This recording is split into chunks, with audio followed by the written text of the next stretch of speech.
Hello, and welcome back or welcome to the Nomadic Nurse Podcast. I am your host, Melanie, where we talk about all of the above with glory from the God from up above. Yes, the living God in Jesus' name. Now, we are here to talk about something I'm very passionate about. I've been talking about this for quite some time. If you know, you know. Back in 2016, I opened up a tutoring service for nurses, nursing students, specifically for nursing assistants. When I was working in the emergency room, I had a call from a friend saying, "Hey, I need some help with my licensing exam, and I'm struggling with this." I'm like, "Girl, me too. I went through that. It was." The struggle with the licensing exam in Quebec was just one of the craziest things ever. So one thing that we're going to talk about today is the transition from student to professional in the nursing field, but this can also apply for anybody in any type of field from student to professional, because at the end of the day, we are all students in this world and we will become a professional. God's kingdom, we're just always students in all honesty. But without further ado, we will be giving the verse of the episode or week. We will definitely be figuring that part out, but yeah, definitely the verse of the episode. So we're going to do Ecclesiastes 7 verses 9 to 12. And this one states, "Don't let your spirit rush to be angry. Angry abides in the hearts of fools. Don't say, 'Where are the former days better than these?' since it's not wise if you ask this. Wisdom is as good as an inheritance, and an advantage to those who see the sun. Because wisdom is protection, as silver is protection. But the advantage of knowledge is that wisdom preserves the life of its owner." Whew! Now, I could have chosen Jeremiah 29:11, and that one I did think of, but I was like, I that is so, I find for this one, you need to find something that tapped in a little bit.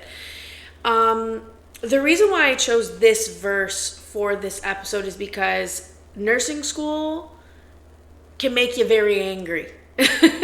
Nursing school can make you angry, but not because, it can make you angry because it's very frustrating to understand. You're trying to understand, it's a lot of moral injury. What I mean by moral injury is that, there's things that you're learning that may not be what you were brought up, what you knew as you were growing up, and you're going through this, there's a culture shock to go with it, and it creates a lot of stir-struck emotions.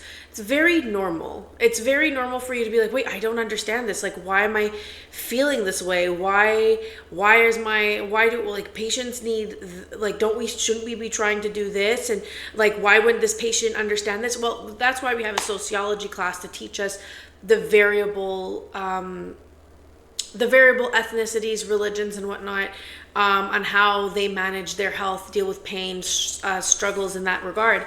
And, that's one component of it, but also we go through this internal battle of trying to understand the content of the work. We go through this extreme challenge of trying to understand, okay, what is this text trying to tell me?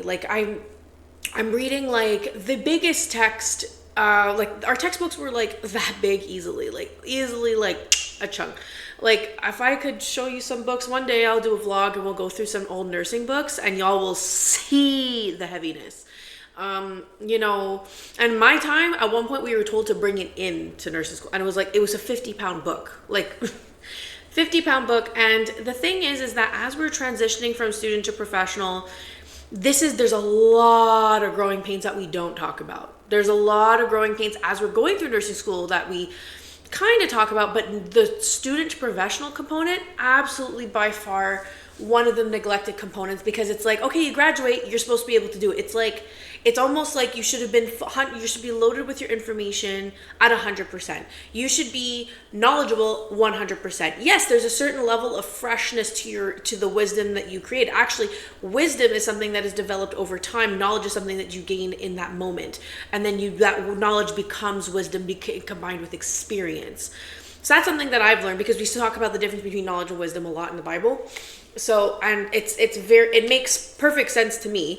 But pretty much when you're getting all this knowledge, yes, your knowledge is fresh in your mind, and then it's all of a sudden it's, how do I create wisdom out of this? How do I become wise in this? Because I don't have experience.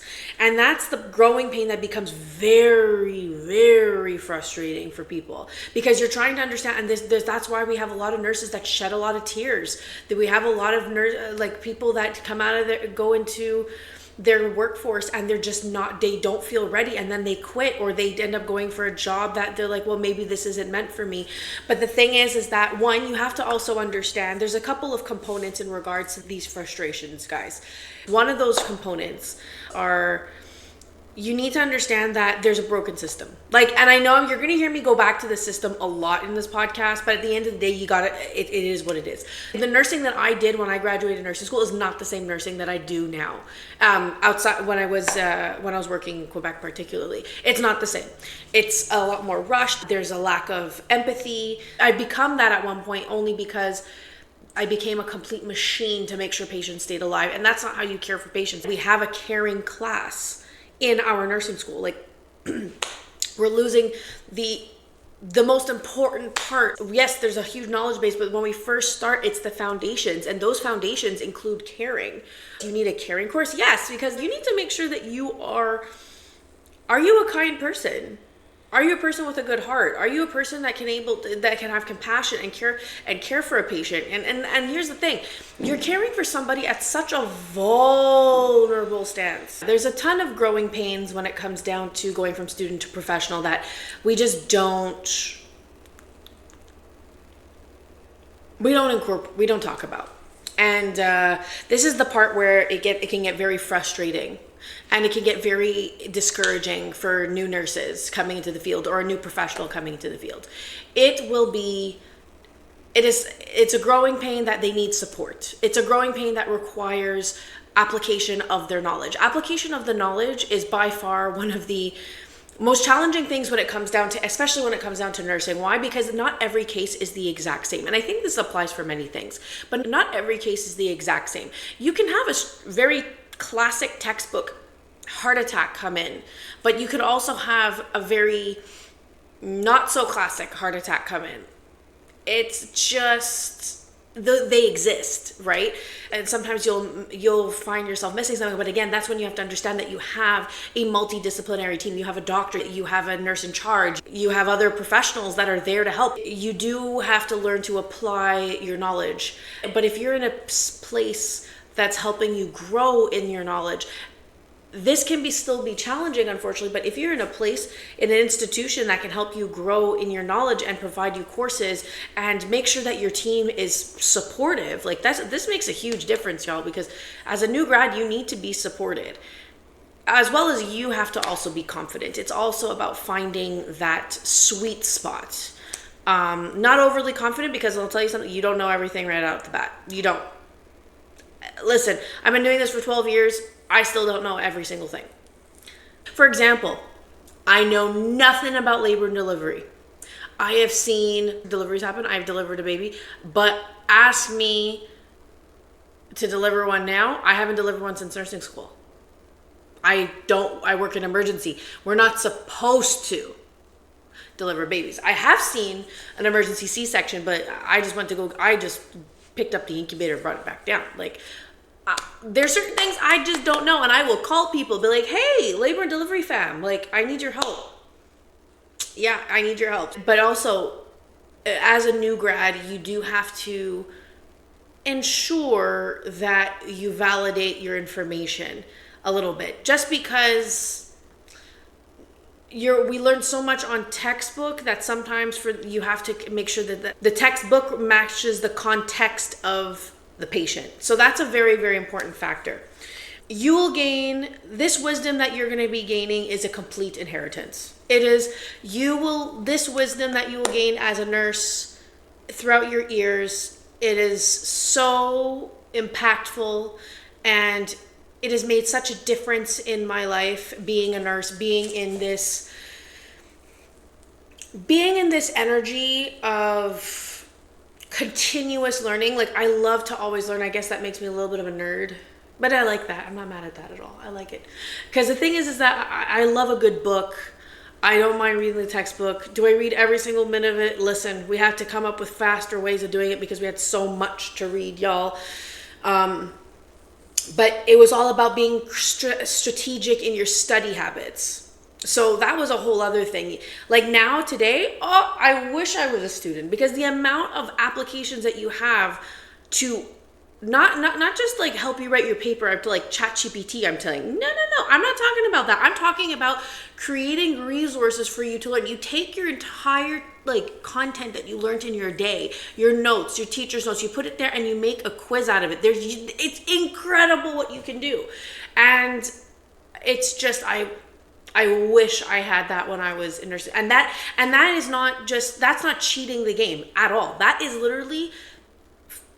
is managing your time better and finding creative ways of learning. It's taking the cue card method and just ramping it up. It's the bet. Honestly, like, if I had that method of learning, the game would be completely changed. And that's another thing. When you're transitioning from student to professional, you still have a licensing exam to do. Y'all, that like, you graduate nursing school, you get a job, and as you are graduate and get a job, you're in between that, you're still not licensed yet. So you have to also start working at this new job, but also you have to start working at this new job, but also study for this licensing exam. And when I graduated, that licensing exam was nowhere near close to being anything similar to any exam that I've done. That's a whole other take. I can talk about the oral IQ exam for a long time, but that's the biggest thing. The biggest thing that you have to remember is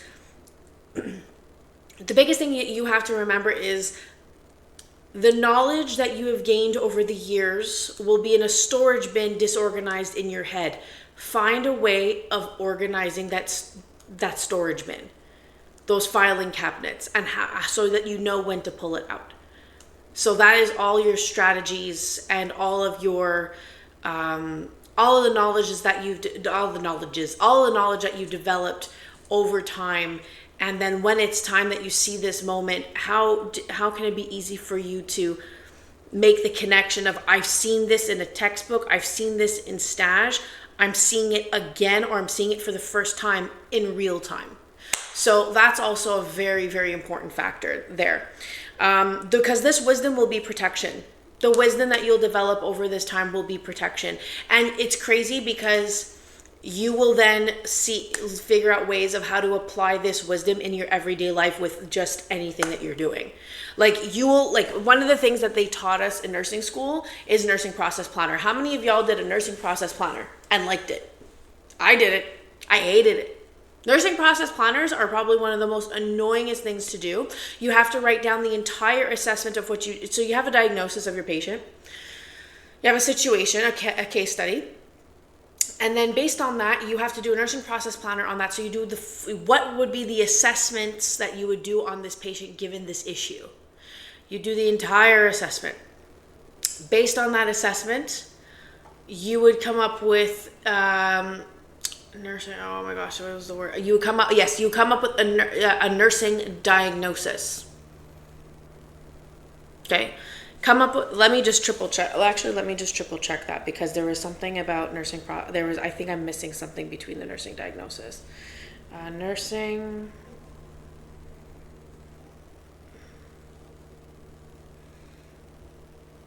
Yeah. Here we go. Yes. Oh, okay. I was right. See, I'm right. I was right. So you have assessment, nursing diagnosis, planning. So you plan of what the interventions you do on your patient. You implement them, and based on the implementations that you've done, then you would do how did the patient respond, and based on the evaluation, was it successful, non-successful. And this nursing process planner, I hated it for the longest time doing these planners, but I apply a nursing process planner to my life, because you are not going to come up with a diagnosis before you've assessed somebody or something or whatever. You need to, and this is the thing that we do emotionally with ourselves, like as every day, like we'll get into these, we'll get emotional before, which will lead us to coming up with our own conclusion rather than assessing the situation. This is the pure strategy of preventing us from jumping to the conclusion, is the nursing process planner. And apply the nursing process planner in your life. Assess, diagnose, plan, implement, and evaluate. It's honestly, as much as I hated them in nursing school, this was such a huge application in my life. It's insane. It is. I nurse this process plan my entire life now. Yeah. You got to do it in business. You got to do it in marketing. You got to do it everywhere, and your nurses process plan everything. But the advantage of knowledge is wisdom that preserves the life of its owner. I'm telling you, it'll literally carry with you for the entire. Literally carry all this knowledge that you're gaining, even though you may, if let's say for example you're like, meh, nursing isn't even that interesting to me anymore. Telling you, you will still apply some of that knowledge that you had in nursing school in this circumstance. It'll still happen, like guaranteed. So the biggest thing that I want you also to understand is that a no does not mean that it's not meant for you. A no doesn't mean that you failed. A no doesn't mean that it could mean that it's not meant for you. It all depends on the context. Now, the reason why I say this is, so there is so many lessons with no's. And even if there's a level of failure that comes from it, who has done anything in life perfect? Who has not learned from failure? If you learn from failure, that just goes to show your character and emotional maturity that you have. The amount of challenges that we go through in our everyday life, that when it comes to people telling us no, it doesn't have to be that difficult or that deep all the time. Make sure that you stay confident in your works. Turn back to your resources. Why is this happening to this patient? What am I supposed to do? And go back to your nursing process planner. Quickly apply your nursing process planner in your mind. Don't sit around and just think, oh, it'll pass. That it's one of those things where, when we get anxious and we just tend to throw things under the rug and we're like, oh, it'll be fine. We can't do that in nursing because it'll cost a life. If you are unsure or freaked out, you go and ask somebody. The doctor, your nurse in charge, a senior, you have to.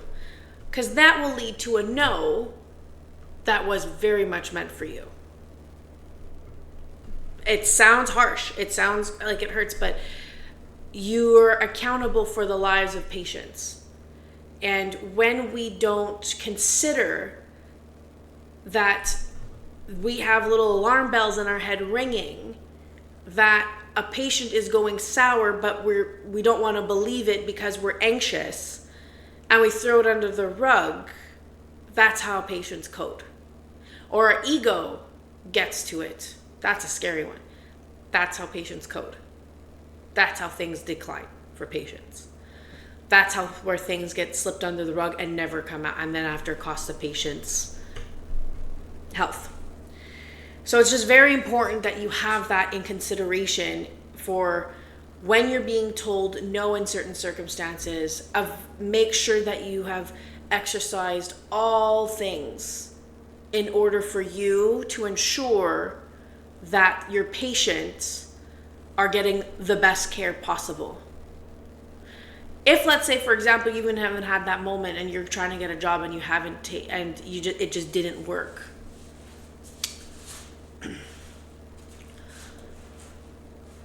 Do not be discouraged. Here's the thing. We're right now, I would say more or less in Quebec, we're going through this challenge of we're hiring and then like we don't hire for very long, or actually no, we're going through this challenge in Quebec right now where we're doing a lot of cuts. We're doing a lot of cuts and nurses are not getting jobs. For example, when I graduated in 2013, there was a hiring freeze and it was hard for me to get a job. I was very blessed to have a job, but at the same time, a lot of people I know did not get jobs. Or if they did, it was very difficult. So it's very important for us to understand that you just like knowing the difference of being persistent and consistent versus changing the path of direction. Just listen. This is where I will recommend to people to turn back to prayer. I know. This little Jesus freak is telling you to turn to prayer. I'm telling you guys, we always talk about instinct, gut feeling, all of those types of things, but really, for me, I call it the Holy Spirit. And at the end of the day, if something is not meant for me, I'm like, okay, God, where do you want me to go with this? There's a lot of closed doors. What do I need to reevaluate? Ask him. And you will get some type of sign, and sometimes it may not be as clear for you, or we want more validation and whatnot, but just sometimes he'll say nothing at all. It's because he wants you to keep going a lot of the times. But again, continue to communicate with their Lord and Savior. So those things have made a big staple in my life, even though at that time I didn't know how to really have a relationship with God at that time. I wasn't very good in that, and I actually lost my faith heavily in that moment in my life. But I still have had a mustard seed of faith. And that's all he needs in order for him to make sure that you step into the purpose that he has for you and do it with his will, right? There's a reason why I'm still here. There's a reason why I've been working in emergency for this amount of time. And, I have worked in 2 different emergency rooms in Quebec. I loved working in trauma. I absolutely did. But at the same time, it took a lot of, when I look back, it took a lot of spirit. It took a lot of spirit. It took a lot of, okay, God, what do you want me to do? Okay, this feels right. Okay, this doesn't feel right. Because you will know. For example, I was supposed to get a job at another hospital that I didn't end up working at. But I was supposed to get a job at that other hospital, and it was good. And I was like, yes, I really want this one. And then something told me, I went over for an interview, and they were like, you did great at the interview, we'll call you back.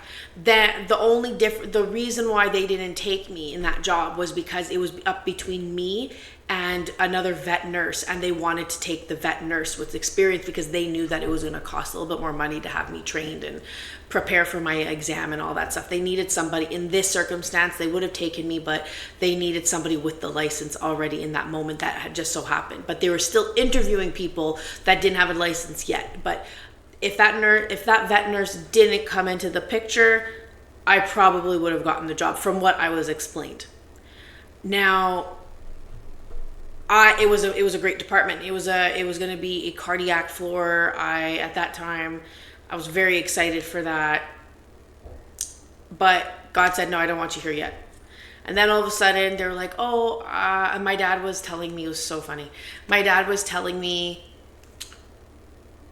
why don't you apply to this local hospital, this smaller local hospital, instead of trying to go downtown all the time? Because my biggest dream was to work in downtown at this one trauma center. I really wanted to. I did my nursing stage there on one of the floors. I absolutely loved it. And I saw a little trauma one day, and I was just like, my hearts and the hearts in my eyes like popped. Like I was just like in love with trauma. And then I tried to get the job, but then there was a huge hiring freeze, and my dad was like, well, why don't you apply to the local small hospital? And I'm like, no, I'm not going there. I've been there. I did my stage. I don't like it. And my dad was like, never say never. I ended up working there for 5 years. Worked in emergency, worked in psychiatry. It was really, really funny. And I actually enjoyed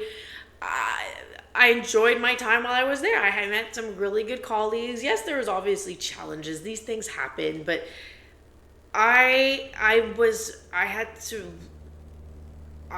in a really good place, and I was very happy about it. So a lot of blessings that came from it. I'm truly, truly honored about how I'm truly honored with how that came about. And it's that positioning really set me up for knowledge to become wisdom. Because in that hospital, I really had to learn. If you did not learn on your own, if you did not go home and like say, okay, I had a case with this type of heart attack, or like, and type, because there's, of course, you can, based on where you're having your heart attack, you can sometimes have very different symptoms, or if you're a man or a woman and diabetic, all these things. I had to sit down and be like, okay, like, what am I going to do? How am I going to learn more? And I went to Chapters, Indigo now, bought anatomy and physiology coloring books, and started coloring in these books and learning anatomy and physiology and reapplying that knowledge that I learned in nursing school. And it was so helpful. And then I was doing that as I was stepping into my bachelor's degree. Those things were so helpful, and it's soothing. Who doesn't like to color? Coloring is what we all did as children. It brought me back to my childhood, and I learned anatomy, physiology, and pathophysiology. It was great. It was a good moment. So you're gonna find strategies in order to maintain your knowledge. Like, one thing that I like is using applications on my iPad. Absolutely, positively, 1000% love it. So just because it's a no, it doesn't necessarily mean that it's a never. A no doesn't necessarily mean a never. It's just not your season. I never ended up working at that hospital, though, in all honesty, but I did do some work in collaboration with them a little bit, and it was fine.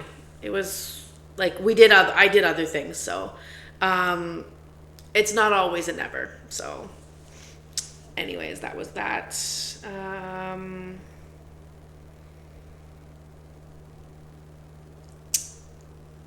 Imposter syndrome. Let's talk about it. How many of y'all nursing students come out of the womb from a nursing school and get heavy imposter syndrome? Been there. We have all had this transition with imposter syndrome kind of like creeping up behind us. And it happens. It's very normal, but it should not be normalized. Imposter syndrome is defined as you feeling like you're not worthy to be doing this work. It's specifying that you are not qualified, but you are qualified. God qualified you, number one. 2, you did the schooling, passed. You did the exam, passed, and you got the job, passed. You did it. You're here. How are you not qualified? Are you as knowledgeable as your counterparts? Maybe not yet. Who cares? You will get there. You ask them for resources. You ask your colleagues for help. You go on YouTube and you just look up things that you just don't understand and find applications or find tools that'll make your life easier. You're going to have to invest in learning even as soon as you transition out. And what I mean by invest is that, yes, you're going to probably go and get your bachelor's degree. And keep in mind, in Quebec, it works a little differently. You go get your DEC, your diploma. I should have mentioned this earlier. You get your diploma, and then your diploma is your DEC, which is your vocational equivalency, and then you can go get your bachelor's, or you can go straight and get your bachelor's and do the full bachelor's program. I did the John Abbott, which is the DEC program, and then I did my bachelor's. And that was, honestly, that made me very happy. I was very happy doing that, and there's no issues there. But you have to, if you're gonna get honestly, if I were you, if you plan to stay to do different things, I highly recommend getting your bachelor's, because if you get your bachelor's, this will allow you to have more opportunities, like not just within the province, but outside the province and outside the country. So highly recommend that you consider advancing your education at least to your bachelor's as a nurse. The next thing that I would also say is that you have to find creative, fun ways to maintain your learning. So for me, one of the things is that once I was like using this coloring book and I was learning in the hospital, and I was like, okay, there's another way that I can apply it. So one of the things that I love is this pyramid. So this is the knowledge retention pyramid. I'm gonna find so the knowledge retention pyramid is made up of ways to ensure that your knowledge is becoming wisdom, if let's put it that way. And then you're applying your knowledge if you cannot create experience yet. So one of the things that you start with is lecture, which again, a lot of this stuff you've already done in nursing school. So it becomes lecture, reading, audio, visuals. So the first 5% is lecture, reading is 10%, and 20% is audio visual. So like YouTube, let's say. Then the 30% is to ensure that you have demonstration. Keep that. I want you guys to understand something here. This is absolutely insane. A lot of the times in nursing school or in school in general, you only stop at audio visual and go or demonstration, which means that you have absorbed 30% of the content that you've learned in your entire school year. Think of it that way. You have learned 30% of it until you hit discussion phase, which is 50%. Now, we can get to the 50%. The 50% can happen, but I say that we hover around, after we graduate nursing school or after we graduate school, we usually hover around 30 to 50%, which is wild to me. So that imposter syndrome, slow down, relax. It's okay. You'll be fine. You just need to figure out how to fix that 50 to 70%. I'll be honest, you have no choice. So how do you do it? You continue to have demonstration, which is you working on the job. You will also have more discussions with your colleagues, which is again something on the job, and also something you can have discussions with experienced people in this field, is what I'm saying, in the experience. And then you have more. Then you have, it says 75% of practice doing.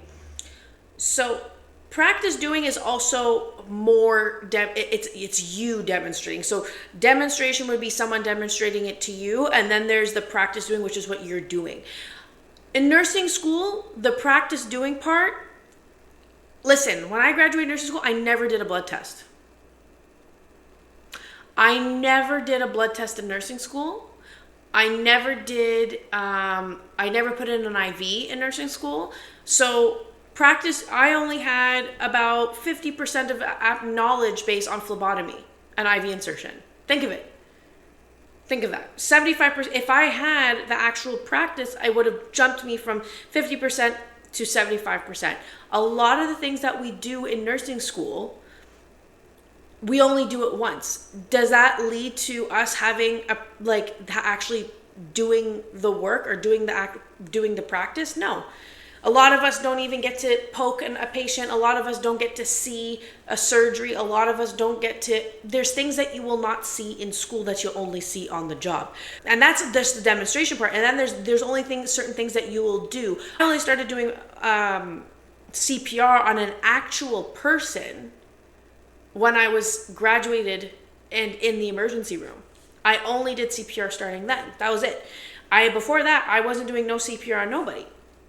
So the practice doing doesn't I would say 80% of that is lacked even in nursing school. And it's not the school's fault. It's literally what they can grab. I remember I had teachers that would say, okay, you have an opportunity for this, go do it. Like it was those moments, right? So, and then there's the 90% of teaching others. This part is the part where we are here today.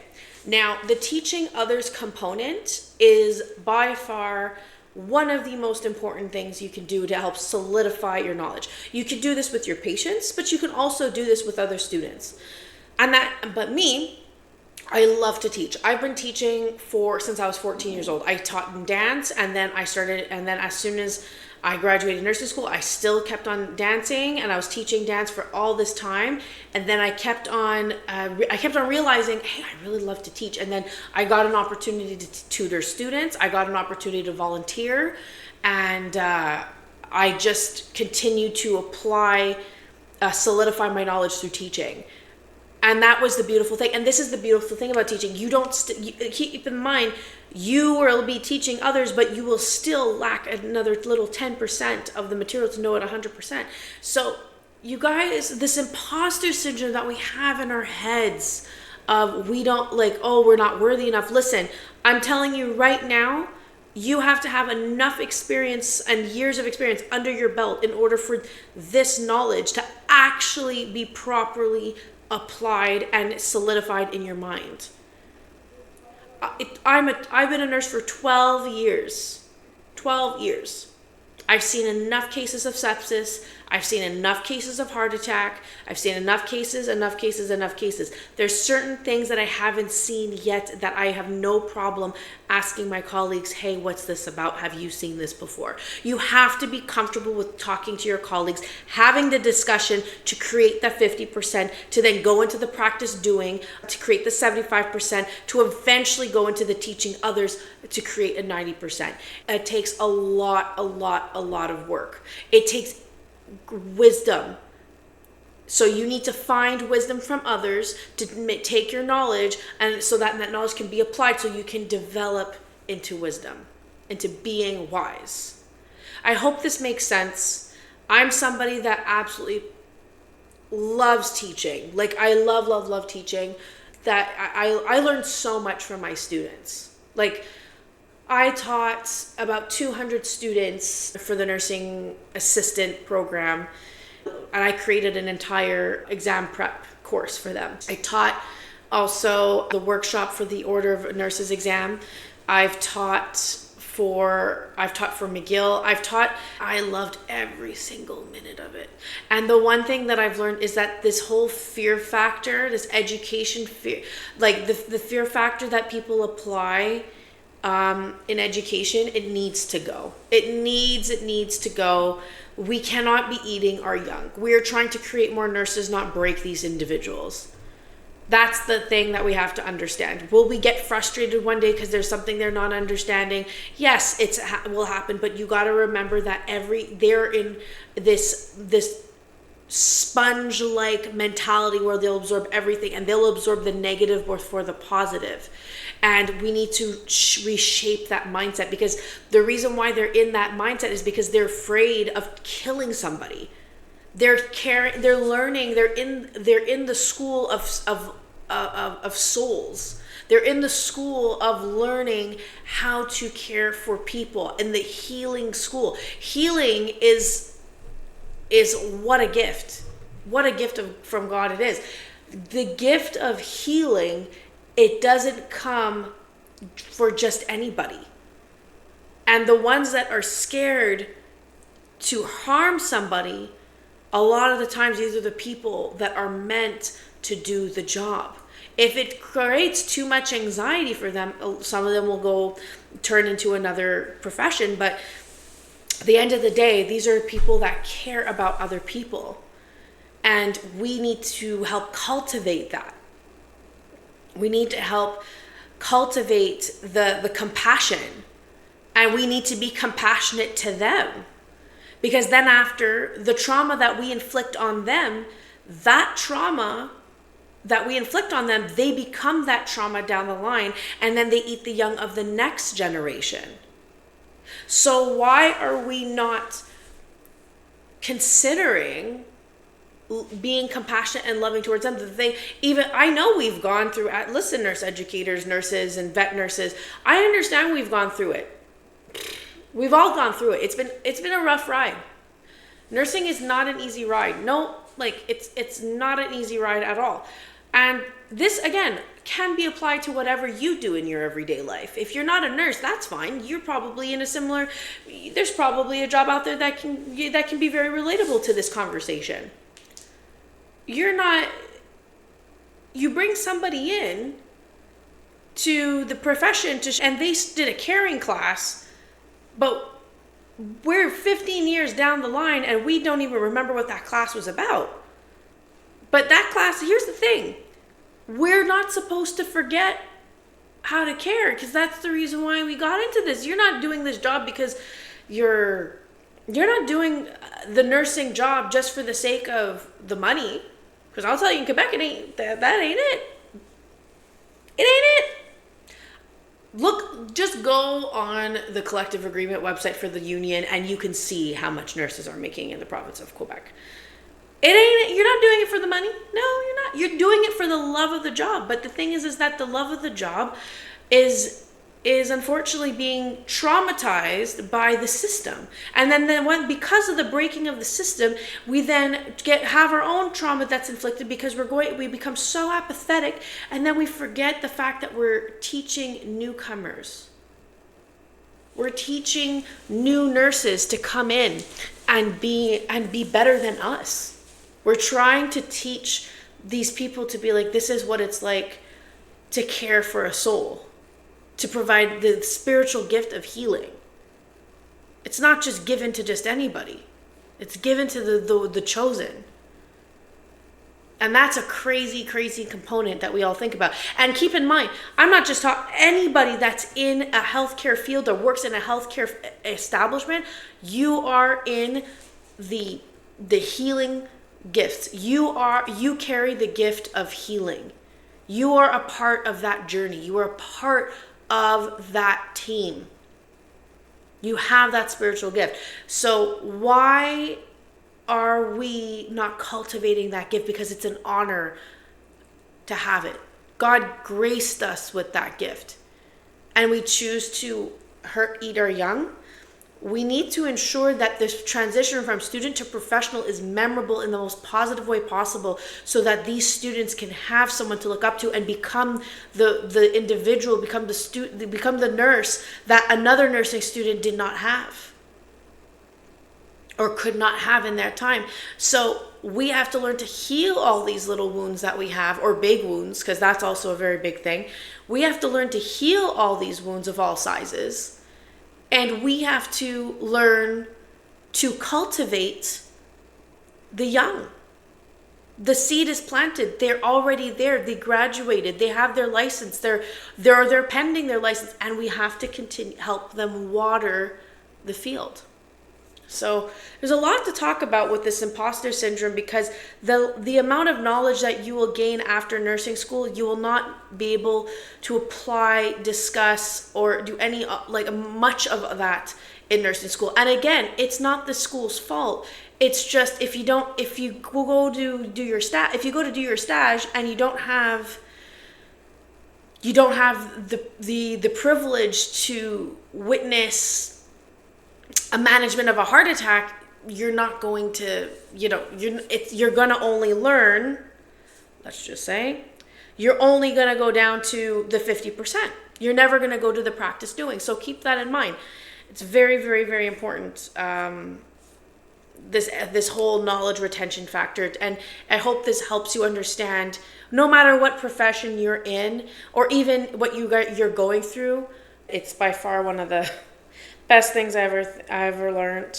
The more you apply the knowledge retention pyramid in your life, the easier it'll be to go from knowledge to wisdom and become wise in your field. I've changed every 5 years because I know that after 5 years, I start seeing a little bit more redundancy where I'm at. That's what I've noticed. It can be very different for every other person, so keep that in mind. But for every 5 years, I'm switching it up. That's why travel nursing, I actually really like it, because one area I will get more boating accidents, which is where I am in Nova Scotia. Even though I'm in the winter, we're probably going to get more car accidents here. But elsewhere, I'll get more heart attacks, or I'll get more traumas. And one area I was getting like car versus moose. But you'll get a lot of like interesting stories, and you'll learn a lot as you transition from one place to another. Yes, you got to get to know systems and change that all around. But the biggest thing is that, nothing's the same in this job. Nothing is the same. And you got to remember you're there to help them as a travel nurse. So we will talk more about nursing students having the drive for travel nursing. That is a whole other topic in itself. But yeah, the biggest thing that I also recommend for you guys to look into is time management. Time management is by far a pivotal key in how you will provide care for your patients. And it makes a world of a difference. You have to be fast and efficient. You cannot be just fast. You cannot be just efficient, because efficiency equals slow, if you ask me, where I'm at least. You have to learn to be fast and efficient. Now, this is a muscle. This is something that takes some time to build. So if you are efficient to start, the speed will come. The speed will come because, again, the knowledge retention pyramid. You need to practice doing enough of it to then eventually teach it, right? So eventually this muscle will be exercised, and you'll be able to definitely grasp the art of the job. In emergency room, it's very much like that. Emergency room, you're just running. Now, every other nursing job, there's a lot of the running part. But there's a very special component to it, because it's pretty much Band-Aid, patch, dispatch, right? So it's a lot. The amount of work that you put in an emergency room, and the speed it's heavily, heavily necessary, the speed. So when I tell you that you're going to learn fast and efficiency, the best place to learn efficiency is on a med-surg unit. Start with getting the efficiency in, and then the speed will come. And then when you feel like you need more of a challenge, you will, first of all, you'll learn more while you're in emergency or in ICU, depending on where you want to go. Or if you want to stay where you are, that's also perfectly fine too. But if you want to go in a different department, the best thing I recommend you do is get comfortable. Give yourself a solid 2 to 5 years. And if your dream is to go to ICU, if your dream is to go into management, if your dream is to go, understand what your purpose is in that dream. Understand what you need to learn in order for you to set yourself up to get that position. But again, do it with dignity and integrity. So, for example, you're not cutting people by just to make it. You have to consider the patient in everything that you do. The well-being of the patient in everything that you do. That is how you get the job, and you have to use your healing, your spiritual gift of healing in the best ways possible. You can't just think that I'm going to be able to.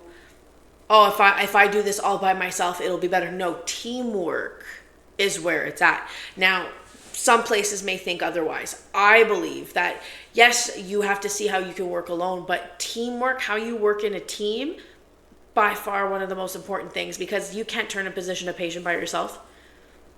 Let me know how that goes. Teamwork. Building confidence. We definitely talk about the imposter syndrome, but the one thing that I want to talk about is spiritual perspective. Spiritual perspective in regards to the nursing profession is that we have to remember something. We talk a lot as a nursing student. You're going to see a lot of people that are sick. You're going to see a lot of broken souls. People are going to be discouraged. People are going to feel like they have no hope. You're going to see a lot of that. And then you're going to see the people with the brightest spirit that are going to go through this, and they're going to dance their way through it. And unfortunately, they will pass. You're going to see souls that will change your life.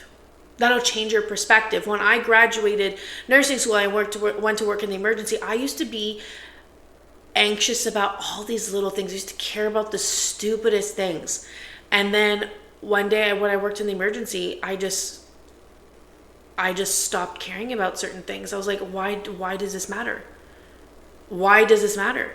And then somebody said like, oh, you've changed. I'm like, yeah, because I realized that this anxiety that I have, it ain't, no, these people have a reason to be anxious, and they ain't, and some of them are complaining, which they are, and that's fine, but then some of them are saying absolutely nothing, and I'm like, and I'm sitting here moping about what I'm eating for dinner? Come on. So it's very easy for your perspective to shift in nursing. You will change. You're going to change. You're going to see a lot of broken souls, and you're going to see a lot of people that are battling some real big, long-term generational stuff. And what do I mean by that? A past medical history, these things are passed down. And a lot of the times we have issues and difficulties combating these things. And there's such few people out there that can, yes, they'll be diagnosed with diabetes, but then after it'll be very difficult for them to manage it. Or they won't have the resources or the capabilities to change their life entirely for them to have a healthy life or a healthier life. There will be situations that will be extremely tough to watch. You're going to need the Holy Spirit. You're going to need your spirit to be rejuvenated in those moments. You need to heal yourself from the vicarious trauma. You need to slow down. And the self-care that you will do in those moments are going to be the most challenging self-care moments, because you're going to have to unpack with a therapist that you saw a patient come in, they were hit by a train, and that's happened to me. And you have to sit there and talk to your therapist about what you saw and what you went through and how you tried to treat that family member. You're going to be in a very difficult place, and you need your spirit, because you're called to be using your spiritual gift. You're called to be here. And if this feels right for you, I don't care if you're a vet nurse and you're like apathetic, or you're like, okay, I've done this before, and there's a reason why you first got into it. You didn't do it for the money, my dear. You didn't start there. You did it because of a little bit more than that, and you need to deep dive into why it is. And I recommend for the student to do that as well, and keep that on their heart every single time. And remember that, because there will be a time that that might get dim. That might get challenging, that might get sad. So how are you going to navigate that? You know, you're going to need prayer. You're going to need God. You're going to need, people are going to cry out to God. I've seen a lot of that. People are going to cry out to God. They're going to cry out to their loved ones, saying that they're seeing the light. How are you going to respond in those moments? You need your spirit, because just watching that is enough for somebody to be like, this is a lot, especially if you're new at this. You're going to need to create a routine for yourself. And this isn't just a physical, healthy routine. You need to also create a mental, a spiritual routine. You need to create all of these things because, for example, diet and exercise is extremely important.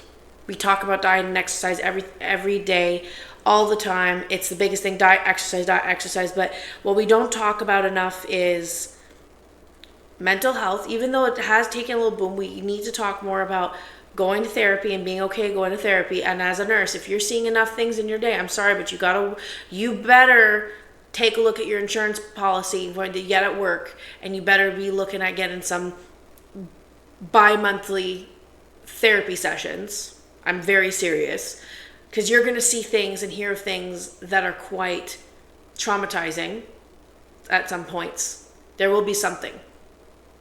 And you need to find a way of an escape. You can journal on it as well. I journal a lot. And the next thing is that you're going to also learn the growing pains in the spirit. There's going to be a part of your life, of your career life, I should say, where things will not be as explainable. Science couldn't explain it, let's put it that way. And sometimes the only thing you can say is that that's God. I suggest that you get rooted in God. And the reason why I say that is because when you step into this profession, there will be a lot of people dying, and there will be a lot of people living with a lot of issues. And you got to be there to fill their cup and fill the family's cup of the ones that have passed. How are you going to do that if your cup is not even full itself? That's how apathy starts. So from one nurse to another nurse to another nursing student, I highly recommend that you get yourself a spiritual routine of prayer. It's what's helped me break the apathy. It's what's helped me have feelings again with certain things. I lost my feelings at a certain point. And I know this is all sounding like, well, this doesn't make the profession sound glorious at all. No, it's not. But here's the thing. In every career path that you choose, every area that you go down, every domain that you go down, there will be a moment of darkness. I'm sorry. This is life. There will be times of darkness no matter where you are. It's just in the healthcare field, you see this in such a special tunnel. It's not the same. And if you're nursing or healthcare of any sort, it's just not the same. You trauma bond with your team like crazy, and that can get dangerous. So my words of wisdom to you is that if you are a student about to become a professional, make sure that your self-care routine looks more than just bubble baths and a Netflix series. Make sure that you're filling your cup mentally, spiritually, and physically. You're going to take the bubble baths. Don't worry, the bubble baths and the face masks are great. But you're also making sure you have a good diet, you're exercising well. You journal, you talk to a therapist if you need. It's fine. It's okay. It doesn't make you weak. It doesn't make you unqualified. And then you get into a spiritual habit, because this is something that we learn in nursing school, that there's a spiritual component that we talk about, but we don't talk about it enough, but we should. So I recommend that you get into the Word and into prayer. It has made a huge change in my life. And that's made me a better, more caring nurse, because I lost that at one point. We all do, because we live in a fallen world. So let your knowledge become wisdom today. take the pyramid of knowledge retention and apply it to everything that you do, the nursing process planner to everything that you do, and take it step by step. Start with efficiency and work your way up to speed. If you guys enjoyed this podcast episode, please make sure to hit the subscribe button, like, comment, share this with a friend, and also join our newsletter on our social media, also on our website at nomadicnursenetwork.com. I'm looking forward to seeing you at the next episode, y'all. Thank you guys so much for tuning in. I couldn't be more honored and blessed to have you here and for you to hear these stories. There will be more to come. I'm really looking forward to seeing you next time. Bye.